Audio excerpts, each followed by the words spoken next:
नमस्कार, मैं रीजू रॉय और आप देख रहे हैं डीएनपी इंडिया, हर खबर भरोसे के साथ। उत्तर प्रदेश के संभल जिले में कार्यरत पुलिस विभाग के चर्चित अधिकारी सीओ अनुज चौधरी एक बार फिर चर्चा में आ गए हैं। संभल के सिंघम के नाम से मशहूर अनुज चौधरी का हाल ही में ट्रांसफर कर दिया गया है।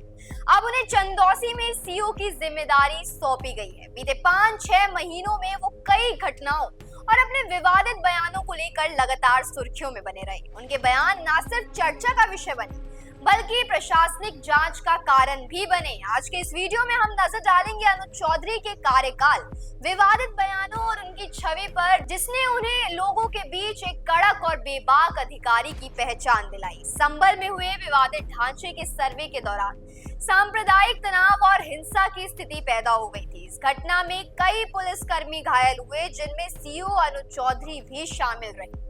उनके पैर में गोली लगी थी। घटना के बाद अनुज चौधरी ने एक निजी चैनल को दिए गए इंटरव्यू में कहा, हम मरने के लिए पुलिस में भर्ती नहीं हुए, हमारे भी बीवी बच्चे हैं। अगर कोई हमला करेगा तो हम आत्मरक्षा में जवाब जरूर देंगे।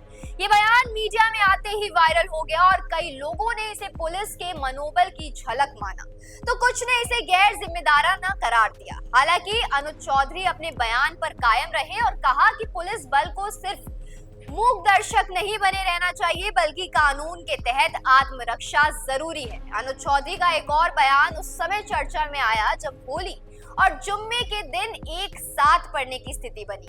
उन्होंने कहा था, जुम्मा साल में 52 बार आता है, लेकिन होली साल में सिर्फ और सिर्फ एक बार आती है।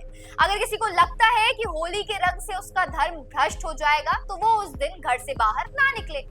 ये बयान ना सिर्फ संभल बल्कि देश भर में चर्चा का विषय बना। एक वर्ग ने इसे धार्मिक भावनाओं को ठेस पहुंचाने वाला कहा, तो वहीं दूसरी तरफ कुछ लोग इसे कानून व्यवस्था बनाए रखने की खुली चेतावनी मानते हैं।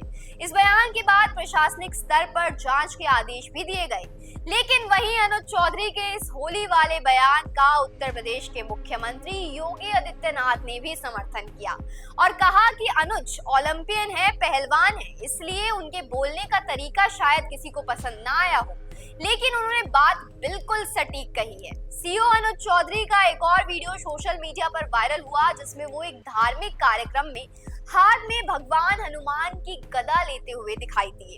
ये वीडियो सामने आते ही उनकी कार्यप्रणाली को लेकर फिर से बहस छिड़ गई। कुछ लोगों ने इसे एक पुलिस अधिकारी के लिए अनुचित बताया, जबकि उनके समर्थकों ने कहा कि वो भारतीय संस्कृति और परंपराओं के प्रतीक के रूप में शामिल हुए थे, ना कि किसी एक धर्म का पक्ष लेने के लिए। स्पोर्ट्स कोटा से भर्ती हुए सीओ अनुज चौधरी की छवि एक दबंग पुलिस अधिकारी की रही है। उनके काम करने के अंदाज ने उन्हें संभल का सिंघम बना दिया। स्थानीय जनता के बीच उनके प्रशंसक उन्हें असली सिंघम मानते हैं। वहीं सोशल मीडिया पर उनकी कार्यशैली और बयानों को लेकर मिली-जुली प्रतिक्रिया देखने को मिलती रहती है। सीओ अनुज चौधरी अपने बयानों को लेकर जितने प्रसिद्ध हुए, उतना ही आलोचना भी उन्हें झेलनी पड़ी। हालांकि वो अपने सभी बयानों पर अडिग रहे। उन्होंने कहा था, मैंने कभी किसी धर्म या वर्ग के खिलाफ कुछ नहीं कहा। अगर किसी को आपत्ति है तो वो कोर्ट जा सकता है। मैं कानून के दायरे में रहकर ही काम करता हूँ। उनका कहना है कि कानून व्यवस्था बनाए रखने के लिए सख्ती जरूरी है और उनका मकसद किसी को डराना नहीं बल्कि सुरक्षा देना है। उनका मानना है कि अगर हर अधिकारी बेखौफ होकर काम करे तो समाज में अपराध और सांप्रदायिक तनाव की गुंजाइश नहीं रहेगी। संभल में अपने कार्यकाल के दौरान विवादों और चर्चाओं में रहे सीओ अनुज चौधरी को अब चंदौसी में सीओ की जिम्मेदारी दी गई है। देखना दिलचस्प होगा कि वहां भी वो अपनी उसी बेबाक कार्यशैली और कड़क रवैये को बनाए रखते हैं या नहीं। एक और जहां उनके ट्रांसफर को लेकर कई तरह की चर्चाएं हो रही हैं, वहीं अनुज चौधरी के समर्थक इसे एक नई शुरुआत के रूप में देख रहे हैं। प्रशासनिक हलकों में भी उनके नाम की चर्चा बनी हुई है और उनके अगले कदम पर सभी की निगाहें टिकी। ऐसे में क्या कुछ आगे होता है, इसका करते हैं इंतजार। इस वक्त के लिए सिर्फ इतना ही। देखते रहिए डीएनपी इंडिया, हर खबर भरोसे के साथ।